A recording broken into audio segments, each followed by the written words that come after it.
समय के साथ मतंग ऋषि का शरीर बूढ़ा हो गया। उन्होंने एक दिन सबरी को अपने पास बुलाया और कहा, बेटी, मैं अपना देह त्यागना चाह रहा हूँ। बहुत साल हो गए इस शरीर में रहते रहते। सबरी ने दुखी मन से कहा, आपके ही सहारे मैं इस जंगल में रह पाई हूँ। आप ही चले जाएंगे तो मैं जीकर क्या करूँगी। आप अपने संग मुझे भी ले जाइए, मैं भी देह त्याग दूँगी। मतंग ऋषि ने जवाब दिया, बेटी, तुम्हें चिंता करने की ज़रूरत नहीं है। राम तुम्हारी चिंता करेंगे और ध्यान भी रखेंगे। सबरी ने राम का नाम सुनने के बाद पूछा, वो कौन है और उन्हें मैं किस तरह से ढूंढूंगी। मतंग ऋषि ने बताया, राम कोई और नहीं, भगवान हैं। वो तुम्हें सारे अच्छे कर्मों का फल देंगे। तुम्हें उन्हें ढूंढने की कोई ज़रूरत नहीं है। वो एक दिन खुद तुम्हें खोजते हुए इस कुटिया में आएंगे और तुम्हें उनके हाथों ही मोक्ष मिलेगा। तब तक तुम इसी आश्रम में रहो। इतना कहते ही मतंग ऋषि ने अपना शरीर त्याग दिया। सबरी के मन में मतंग ऋषि के जाने के बाद से एक ही बात थी कि भगवान राम स्वयं मुझसे मिलने आएंगे। वो रोज़ भगवान राम से मिलने के लिए बाग से अच्छे अच्छे फूल लाकर पूरा आश्रम सजाती और भगवान के लिए बेर तोड़ कर लाती। भगवान के लिए बेर चुनते हुए सबरी उन्हें चख लेती थी ताकि भगवान वो सिर्फ मीठे बेर ही दे। रोजाना सबरी इसी तरह भगवान के दर्शन की आस में फूल और बेर इकट्ठा करती रहती थी। इसी तरह इंतजार में कई साल बीत गए। सबरी का शरीर एक वृद्ध हो गया। एक दिन आश्रम के पास के ही तालाब में सबरी पानी लेने के लिए गई। तभी पास के ही ऋषि ने उसे अछूत कहते हुए वहां से भागने के लिए कहा और एक पत्थर मार दिया। वो पत्थर जब सबरी को लगा तो उसे चोट लगी और खून बहने लगा। बहते हुए खून की एक बूंद उसी तालाब के पानी में गिर गई।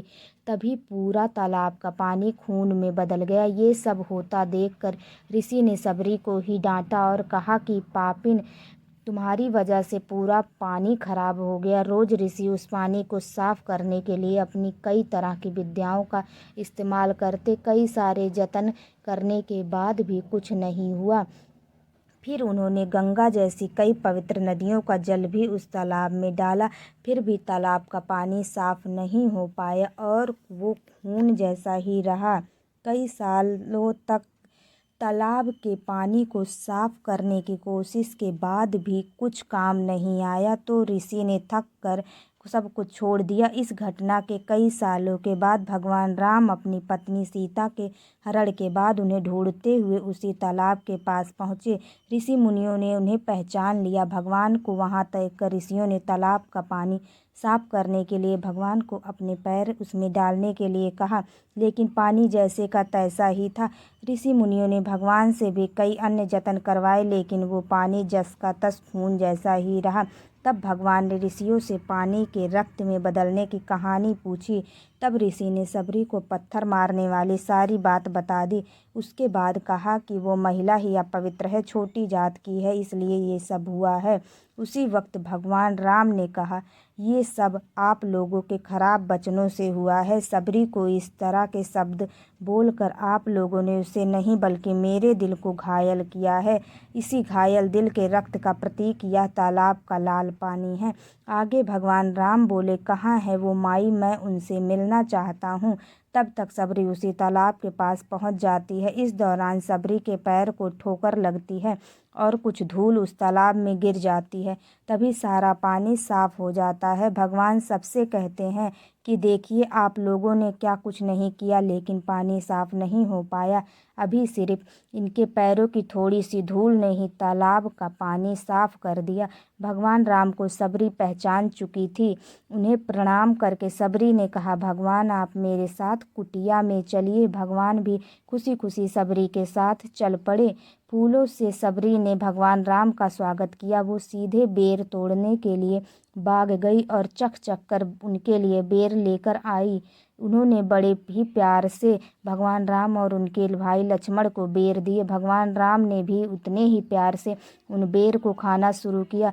तभी बेर देखकर मुंह बनाते हुए लक्ष्मण ने कहा, भैया, ये बेर जूठे हैं, इन्हें आप कैसे खा सकते हैं।